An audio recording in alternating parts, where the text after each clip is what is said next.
Hey everybody, it's me, your old buddy Nate from Miniacs Miniatures.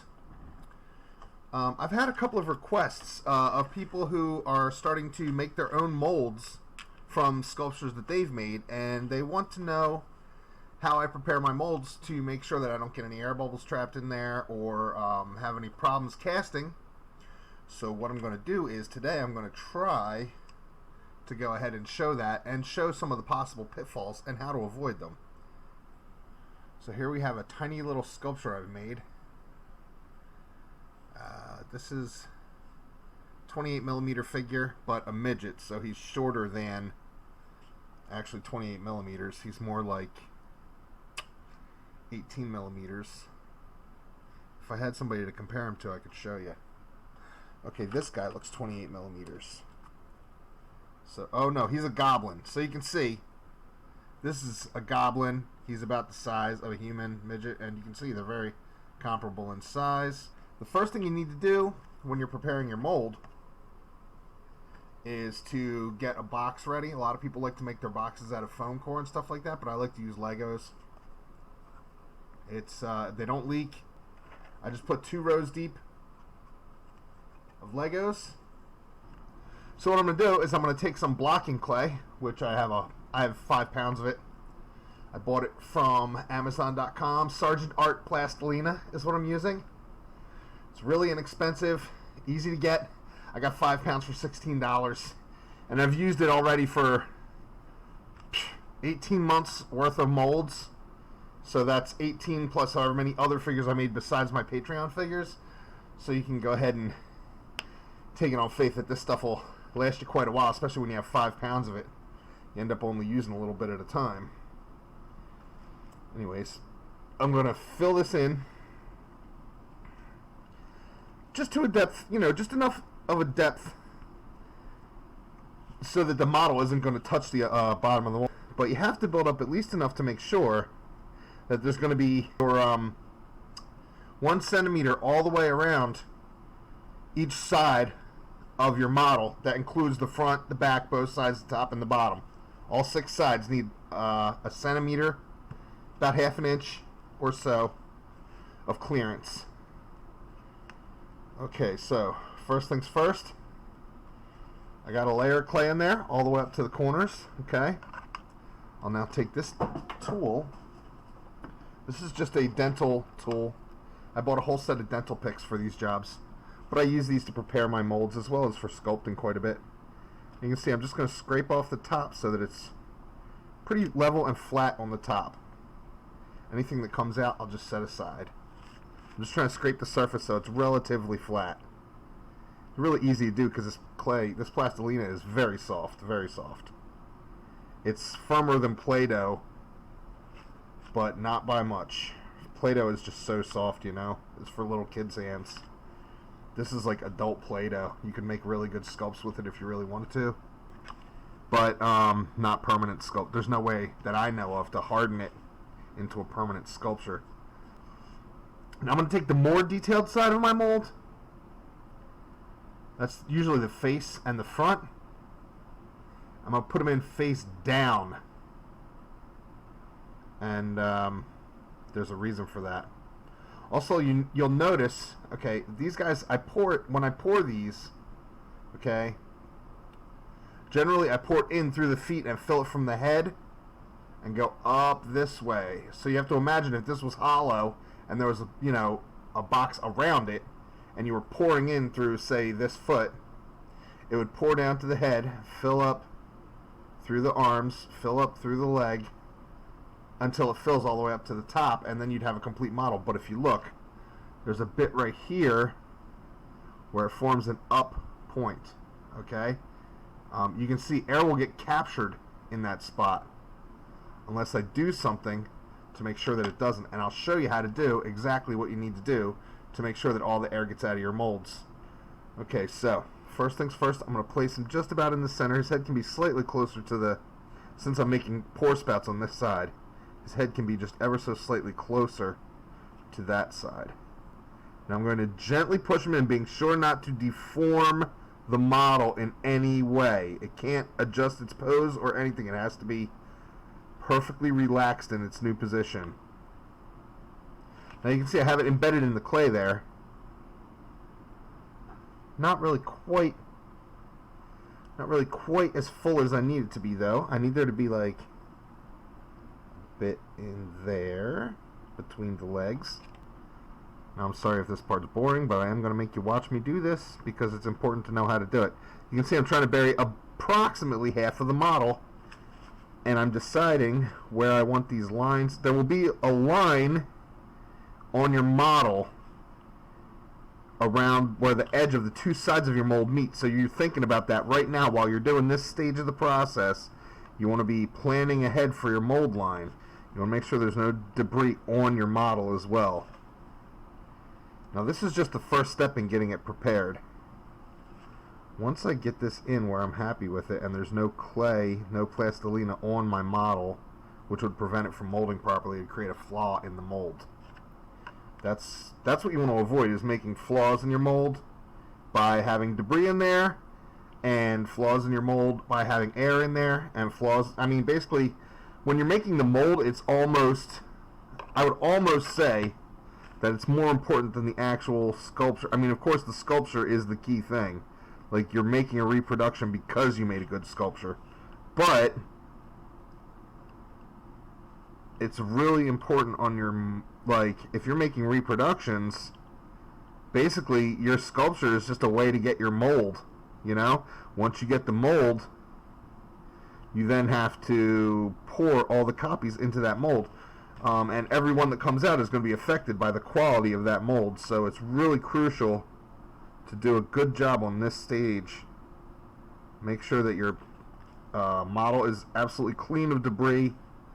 Your mold should be absolutely clear of debris, and you should have a well-prepared mold, which is what I'm trying to show you how to do right now. Now, it's interesting to me to note that you don't really have to be perfect. You don't have to be perfect with your embedment. What matters is that there's no sort of protrusions sticking up or down into the clay itself, into the blocking clay, because that'll prevent you from getting a good mold. Those kind of pieces you want to actually separate from the model and make their own mold for, because otherwise you'll end up stuck with something that you can't fill properly. I've had that problem a couple times and I've learned my lesson. Basically, just imagine you're cutting the model in half, front half off of the back half, and that's how you can even draw the line on your sculpture with a pencil if you want, or something like that, just to know where to build your clay up to. So anyway, you fill up around the edges to where you want it to go up to. That's basically the idea. Now you can see it's relatively smooth, relatively clean, relatively looking good. Now, I'm going to make basically a path. I'm going to go in at the point of the elbow where it's the highest, draw a line out this way, and then straight up.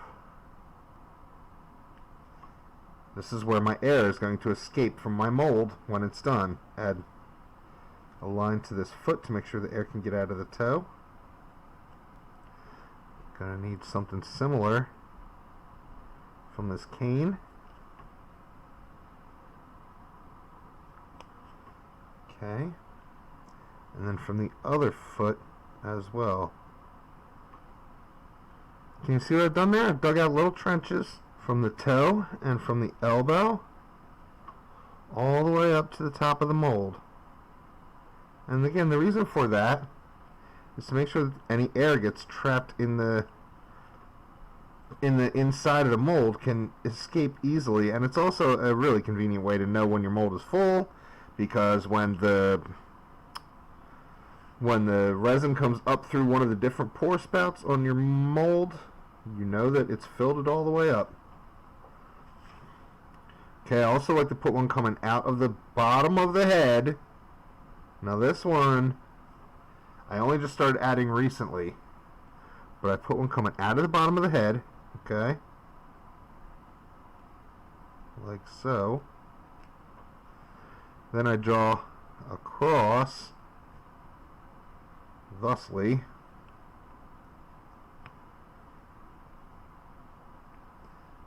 and then of course connect that with the other line that I already made.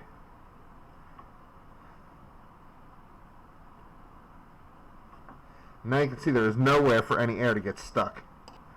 And you can see once you clean out the channels, right, they also become a lot smoother. The smoother all your surfaces are, the easier it is to do the mold, honestly. It prevents air from getting trapped in there, which really is the whole point. So you want those surfaces nice and smooth as much as possible. You want to make sure that the air can easily flow, that there's plenty of space in between your two sides of your channel.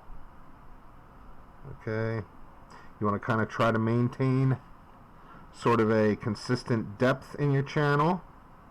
So I mean, it's not, you know, it's not mission critical, but it does affect how your mold comes out, and that is mission critical. I will probably likely fill this guy up through the side that just goes straight down, and let this side fill up last, because when that fills up, I'll know that the resin got all the way through the mold. Now this is a plastic resin. It's called liquid plastic, and it literally is liquid plastic. It hardens into basically the same kind of plastic that models are made, like real models. Here we go. Then I take this tool and I just normalize the tubes. And what this does is it helps the air to flow out more easily and leaves less spaces for it to get caught in. Now again, I'm going to smooth these edges down one more time. Just try to get this nice and smooth, or at least as smooth as I can get it. Next thing I want to do, now that I've got, you know, basic mold put together, I'm going to cut this open a little wider, because again, the one that goes to the head is usually the one I like to pour through. So I'm going to make like a little spout here. When I make my mold, it's important to me that the two sides, especially at this tiny little scale, this guy is only about 18 millimeters tall.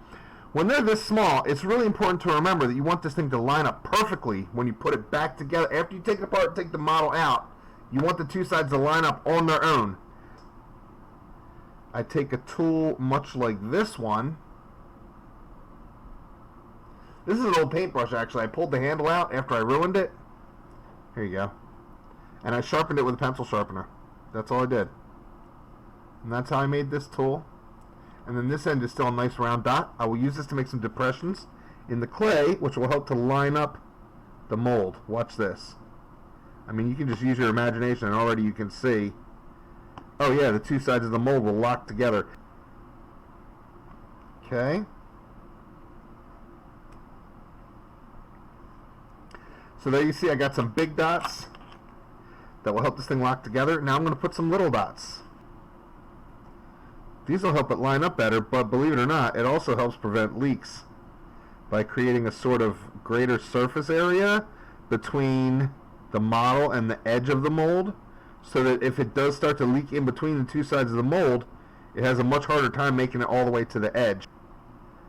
The resin is very thin. It's much like water. It's not like water, but like about the thickness or consistency of milk.